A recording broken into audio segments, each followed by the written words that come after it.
On se retrouve donc pour une nouvelle vidéo sur notre chaîne de l'épanouissement, de l'amour, du self-love, de la brillance au féminin, de la shyness au féminin. Donc bienvenue sur CLS Coaching. Donc si tu ne me connais pas encore, je vais me présenter. Je suis Alissane Vincent. Je suis une maman guyanaise, une femme guyanaise, une coach en amour de soi et en confiance en soi qui t'aide, toi femme, toi queen, à t'épanouir dans ta vie, à vraiment briller par ton amour de soi, ta confiance en soi, ton estime de soi pour te permettre de briller dans tous les piliers de ta vie, de t'épanouir pleinement et surtout de libérer ton énergie féminine sans complexe. C'est surtout ça, le pas de kiff. Donc voilà. Donc on se retrouve aujourd'hui pour une petite vidéo en mode chit-chat et sur un thème qui vraiment est très féminin, euh, est très lié à l'identité de la femme et surtout à la transmission générationnelle, pardon. Et c'est surtout le fait, l'état de femme, quand on passe de femme à mère, euh, comment ne pas se trouver tiraillé entre dévotion et charge mentale, d'accord? Tout en sachant que je dis toujours mon petit adage à moi en fait, c'est de dire toujours que si je suis une femme heureuse et épanouie, je suis une maman heureuse et épanouie. Donc ça veut dire que pour moi, l'équilibre des deux est important. L'équilibre dans ma vie de femme est important pour me permettre de pouvoir être bien dans mon état de femme, de mère, et d'être capable de pouvoir donner, partager et recevoir le meilleur aussi en tant que mère. Parce que être mère, ce n'est pas juste donner. Premier point important, devenir mère. Devenir mère n'est pas quelque chose qui s'apprend. Il n'y a pas de formation. Sorry. Il n'y a pas de formation, il n'y a pas de certification pour devenir mère. On commence à psychiquement, psychologiquement être mère au moment où on sent cette connexion en fait avec notre bébé depuis notre ventre. On commence déjà à développer cette connexion spirituelle avec l'esprit de notre bébé, hein, parce que qu'on le veuille ou non, le bébé a un esprit, le bébé a une âme. Il y a une connexion qui se crée avec la mère. Et c'est pour ça que c'est vraiment important dans la première famille qui va se créer, parce que justement avec la conception, la venue, la grossesse, c'est une famille qui va se créer. Donc on a le schéma général, père, mère et le bébé.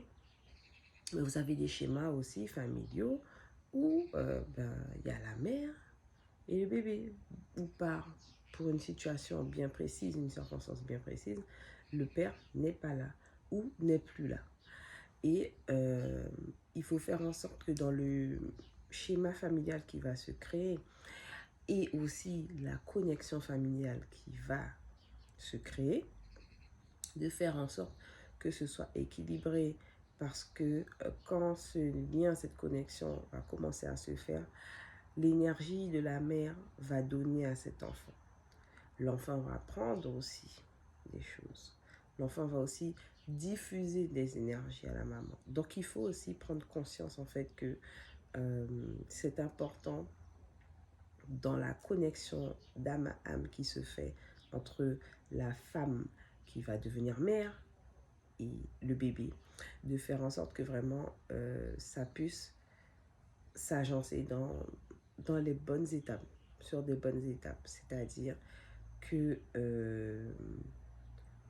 spirituellement, on sait qu'on est capable de tout donner à ce bébé.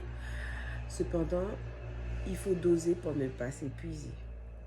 Parce que c'est vrai que la femme qui devient mère, qui se construit, qui psychologiquement va être dans cet état d'esprit de maman, va donner beaucoup au fur et à mesure on avance dans les étapes de grossesse.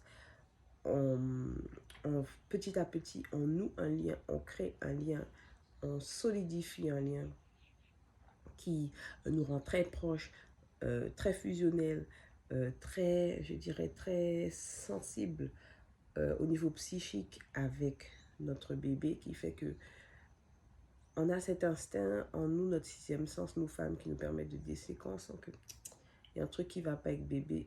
On se dit non, il faut que j'aille voir. Je sens qu'il y a quelque chose en fait. Et ça, c'est un truc qui est vraiment pour nous femmes, qui est à nous en fait, que les hommes n'ont pas. Et dans ce schéma familial, d'être capable de se poser les questions, de se dire qu'est-ce que j'ai envie de créer pour mon schéma familial. Se dire que mon schéma familial n'est pas obligé de ressembler à celui de mes parents. Parce que mes parents ont une histoire et moi j'ai le droit de créer ma propre histoire avec ma famille et le schéma familial que je veux. Parce que l'objectif, c'est que oui, je viens d'une famille, mais quand il s'agit, moi, de mettre en place mon schéma familial, de mettre au monde mes enfants, ça va être moi, ma propre famille que je vais créer en fait. Ça va, bien sûr, il y aura des liens générationnels qui vont se créer entre mes parents et mes enfants, mais ça reste quand même mon schéma familial, ça reste quand même ma famille que je crée. Donc ça veut dire que les paramètres, les critères qui vont être mis en place par moi doivent me convenir d'être alignés à ma personnalité, parce que je suis la personne qui va élever, je suis la personne qui va nourrir, qui va transmettre, que ce soit la maman solo, que ce soit la maman en couple, sont des éléments qui sont importants en fait de noter. Pourquoi?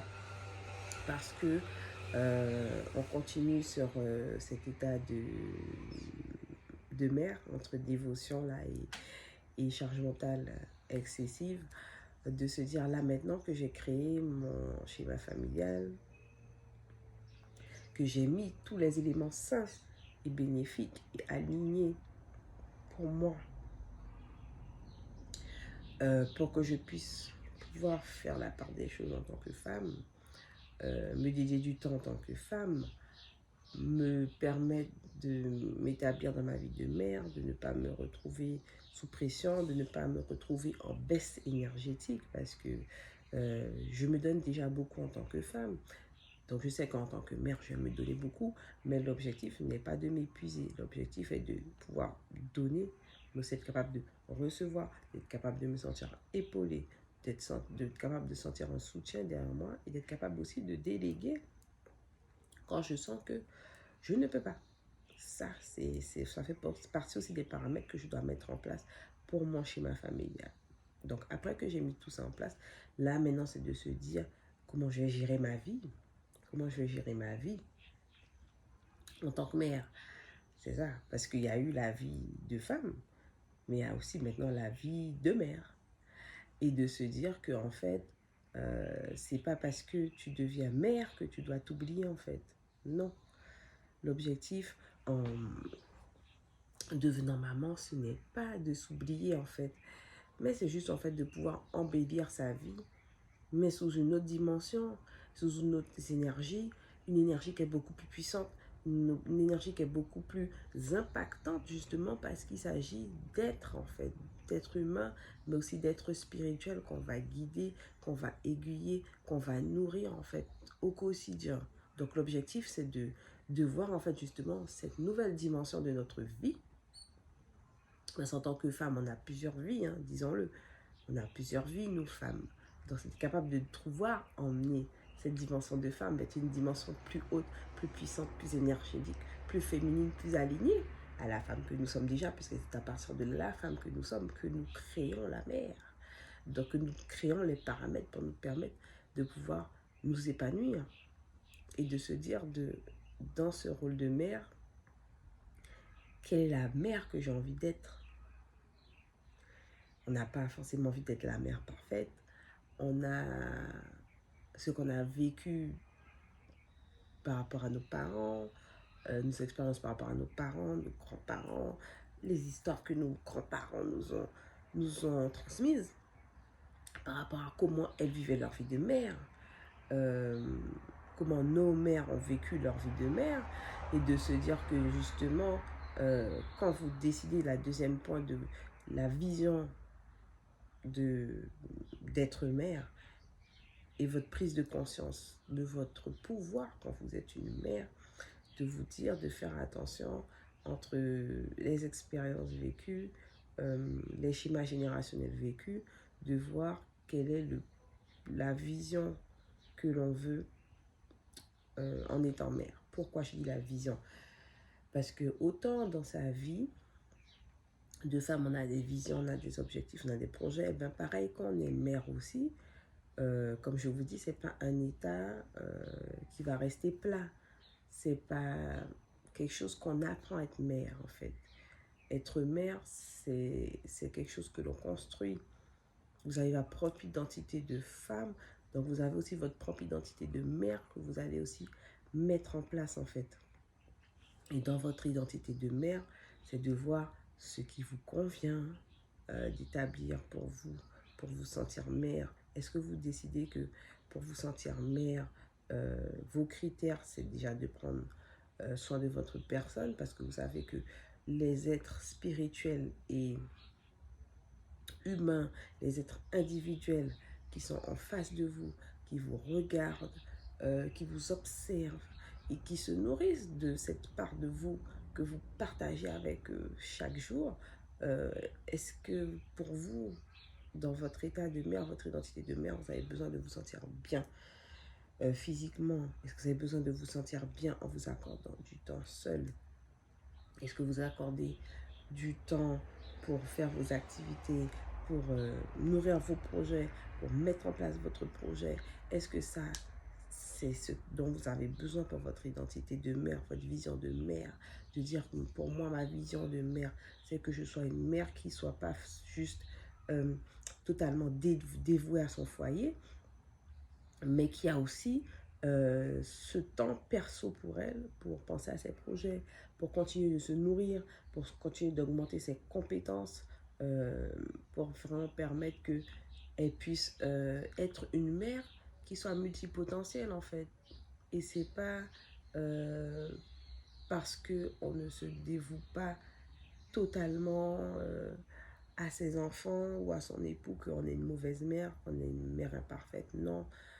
Et aussi sortir de ce schéma de perfection, en fait, qui a été créé au niveau de cette société patriarcale, de dire que la mère doit être parfaite, que la mère doit exceller dans tout, comme si elle doit en fait toujours être à, au top niveau, en fait. Sortir de cette pensée, de ce dogme, de cette croyance limitante, frustrante et épuisante du patriarcat qui veut toujours faire cette projection à la mère qu'il faut qu'elle soit toujours parfaite, qu'elle soit toujours au top, qu'elle soit toujours, voilà quoi, au niveau d'une pression, d'une frustration, comme si elle n'est pas à ce niveau-là, qu'elle n'a pas de mérite. Et en fait, non, une mère a le mérite. Une mère a beaucoup de mérite. Et dans votre vision de mère, vous devez être capable de vous dire, quoi qu'il en soit, que les choix, les actions que vous décidez vous permettent, dans votre vision de mère, d'aller loin, de bâtir un foyer stable, de bâtir un foyer équilibré, de bâtir un foyer sain, où il y a de l'amour, de la joie, du fun, de l'harmonie, de l'excentricité. Voilà, c'est à vous de voir ce que vous voulez mettre dans votre vision de mère pour vous permettre de vous épanouir. Parce que être mère, c'est pas censé être chiant. Voilà. Être mère, c'est pas censé être chiant. Oui, c'est pas évident, mais c'est à vous de fixer les paramètres dans votre vision pour vous permettre de vous épanouir au mieux quand vous êtes mère. C'est ça, en fait. Et de vous dire surtout que c'est ce que vos enfants, ils attendent, de voir que vous êtes une mère qui s'amuse, qui est fun, que même si vous avez une éducation bien précise, des paramètres bien précis que vous n'allez pas déroger, qui pour vous, non, permettent que votre foyer soit harmonieux, soit stable, soit équilibré, que ce sont vos points, ce sont vos règles, ok, mais que vous êtes aussi une maman qui s'accorde du fun, qui est excentrique, qui vit qu'à sa personnalité. Vos enfants aussi ont besoin de voir ça et de ne pas oublier en fait que c'est ça dont vos enfants ont le plus besoin, pas ce dont les autres pensent, tout simplement. D'accord. Autre petit point encore. Je vous disais, la transmission générationnelle et la charge mentale. Ouais. La charge mentale et la transmission générationnelle. La transmission générationnelle, pourquoi? Parce que c'est important de comprendre que d'une mère à l'autre, les schémas se partagent. Les schémas peuvent se reproduire. Les fonctionnements peuvent continuer de se produire. D'être capable d'être conscient des générations et des schémas générationnels féminins dans notre famille, c'est important. Parce que plus on prend conscience, plus on observe, plus on identifie les schémas générationnels féminins dans notre famille, plus on est capable d'identifier des fois pourquoi dans certaines situations ça ne va pas, pourquoi ça bloque, pourquoi ça crée des conflits, pourquoi ça nous fait passer par des temps difficiles. Et en fait, de voir aussi que dans ces schémas générationnels, certains faits dits et des fois non dits dans nos générations de femmes nous permettent de voir qu'est-ce que nous, on doit mettre en exergue en tant que mère, vu notre pouvoir féminin, qu'est-ce qu'on doit faire en fait pour permettre que on puisse briser ça, qu'on puisse casser ce cycle, qu'on puisse assainir, rééquilibrer, réorienter notre schéma générationnel pour que ce que nous construisons actuellement ne puisse pas avoir des conséquences négatives sur nos générations à venir. Donc, c'est-à-dire celles de nos enfants, celles que nos enfants vont créer plus tard. D'accord. Au niveau aussi relationnel et amoureux aussi, quand je dis schéma générationnel, pas juste le fait de transmettre de mère à mère, mais aussi de mère à fils, de mère à fille, de voir vraiment que tout ce qui a été vécu aussi au niveau relationnel et amoureux a son importance sur la famille. Et de voir que c'est pas parce que une génération de femmes a été dans cette souffrance, dans cette perturbation relationnelle ou spirituelle qu'il n'y a pas de possibilité de réorienter les choses et de les réadapter.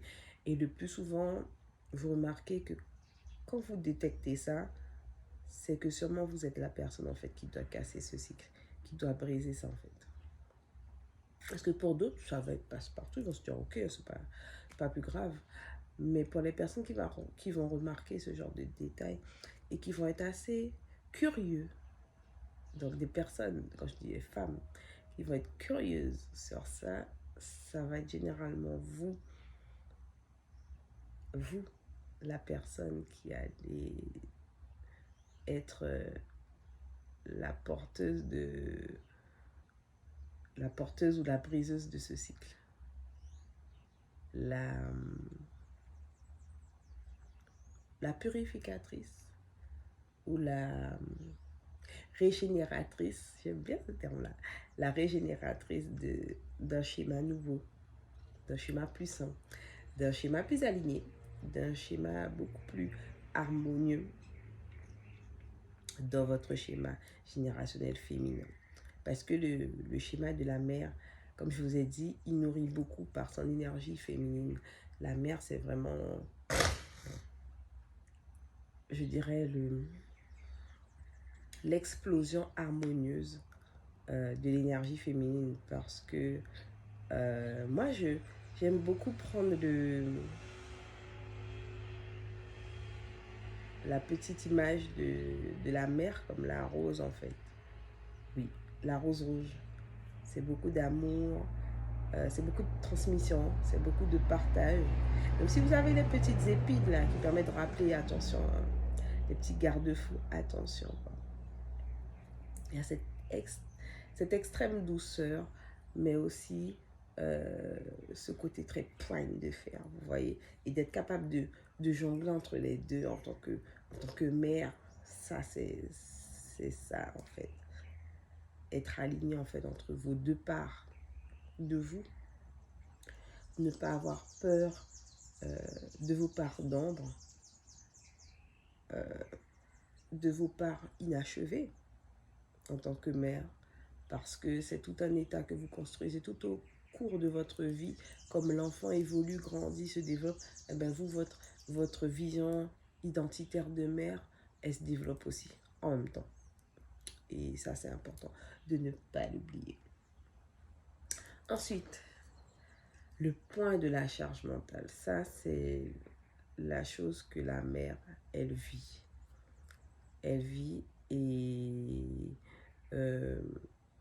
faire attention par rapport à cette charge mentale, que vraiment que vous ne vous détruisez pas. Parce que des fois, quand on devient mère, première fois, on a tendance à vouloir tout faire, que tout soit parfait, que tout soit toujours agencé, ok, voilà, qu'il ne faut pas qu'il y ait de détails un petit peu, je dirais, un peu bancal. Et de se rendre compte en fait que être mère, c'est équilibrer une vie qui vous convient avec les êtres, les personnes qui vous entourent, avec qui vous vivez dans un espace sain qui permet à tout un chacun de créer sa place, de nourrir sa place, de faire vivre et grandir et pousser dans un état d'amour, de bonheur, avec les bonnes énergies. Je pense que ça va être ça en fait, cette petite définition, j'espère que vous l'avez notée. De toute façon, on pourrait réécouter. Et de se dire que oui, être mère, c'est pas être totalement dévoué à 100% et s'oublier. C'est pas vouloir tout faire pour que tout le monde soit heureux. Parce que oui, c'est vrai que oui, on a notre rôle, on a notre responsabilité, mais de se dire que c'est pas en étant totalement dévoué, en étant frustré, croulant sous une charge mentale excessive que vous allez rendre tout le monde heureux. Parce qu'à la fin du compte, on vous dira en fait que tu n'as pas pensé à toi en fait. Et pourquoi tu n'as pas pensé à toi? Qu'est-ce qui t'a empêché de penser à toi? Mais ton bonheur aussi compte. Être heureuse aussi compte. Est-ce que tu prends ces paramètres en compte de te rendre heureuse? Parce que forcément, dans ton rôle de mère, tu apprends en fait. Tu sais que tu vas rendre tes enfants heureux, ton foyer heureux, mais est-ce que tu penses en fait à toi, à te rendre heureuse en fait? C'est ça. Est-ce que toi, tu penses à te rendre heureuse? Parce que il est question aussi d'énergie que tu transmets. Si toi, tu ne te transmets pas une énergie où tu te rends heureuse, ça va être très épuisant pour toi. Pas au niveau physique seulement. Comme je vous dis bien, il y a un monde physique. D'accord? Il y a un monde physique. Il y a un monde aussi surnaturel. Et tout ce que vous faites en fait dans le monde physique, dans le monde surnaturel aussi, il y a ses conséquences, il y a ses répercussions en fait. Donc de faire attention que par rapport à ce que vous, femmes, mères, vous donnez, vous nourrissez, de faire attention que vous en faites pas trop. Parce qu'en faisant trop, on s'épuise. Et dans le corps physique et même spirituel, à faire trop en tant que mère, ça, j'ai le mot en tête, hein, je vous le dis, ça vous tue en fait. Ça vous tue votre énergie féminine en fait. Et même dans votre matrice, ça l'épuise. Et la charge mentale, c'est un petit peu, en fait, détruire par des trop grosses, des gros tas de toxines, votre matrice, votre énergie féminine. Parce que non seulement au niveau physique, vous allez le ressentir, mais au niveau de votre féminité, vous allez le ressentir aussi, que ça va vous frustrer, ça va vous... Comme je dirais, ça va amener des toxines, donc ça vous rendra, pardon, un peu malade. Et quand je dis, et quand l'énergie féminine, quand votre matrice féminine est malade parce qu'elle a trop donné, parce qu'elle a trop puisé, parce qu'elle n'a pas été capable de dire stop, parce qu'elle n'a pas été capable de dire peux-tu m'aider, de déléguer, ben ça l'épuise en fait. Et des fois, ben, y a des générations de femmes qui, à cause de cette trop grosse charge mentale et de ce besoin de perfectionnisme dans leur vie de femme, se sont rendues malades, se sont épuisées, se sont oubliées par rapport à leur état de bonheur, leur plénitude féminine. Et c'est important de pouvoir déléguer quand tu es femme, d'adapter en fonction de l'âge de ton enfant. Parce que ton enfant, quel que soit son âge, son stade de développement, il est capable de faire des choses. Donc bien sûr, entre 1 an et 3 ans, ouais, l'enfant est encore dépendant. Mais à partir de 3 ans, 4 ans, vu le stade de développement de ton enfant, il acquiert déjà quand même une certaine autonomie entre ses 2 ans et ses 4 ans. Donc, il y a des choses que tu peux faire, toi, pour commencer à déléguer. Entre 3 et 5 ans, l'enfant est capable de faire des choses en autonomie. Donc, tu peux commencer à déléguer. Tu peux voir aussi dans ton entourage pour voir des choses que tu peux déléguer par rapport à ton entourage. Pour permettre que toi, tu puisses pas te retrouver en down énergétique. Et ça, c'est la pire chose. Ça, c'est l'extrême auquel il ne faut pas rêver en tant que femme et en tant que mère surtout, d'être dans un down énergétique. Parce que quand tu es dans un down énergétique dû à cette charge mentale trop excessive, trop lourde, ça va te mettre en danger au niveau physique, au niveau de ta santé physique, santé énergétique, santé spirituelle. Ça va te mettre très mal. Ça va te mettre très mal. Donc vraiment, fais attention à ne pas te retrouver en down énergétique. N'hésite pas à déléguer. N'hésite pas à laisser partir, à lâcher, à laisser partir pour te permettre de mieux laisser venir, de réorganiser les choses, de souffler, de repenser les choses, de réactiver certaines choses. Et s'il faut il y a des choses qu'il faut stopper, il faut les stopper. Ok, alors j'espère en tout cas ces petits chit-chat au féminin t'a plu. Dis-moi vraiment ce que tu en penses dans les commentaires là. Dis-moi vraiment ce que tu en penses en commentaire.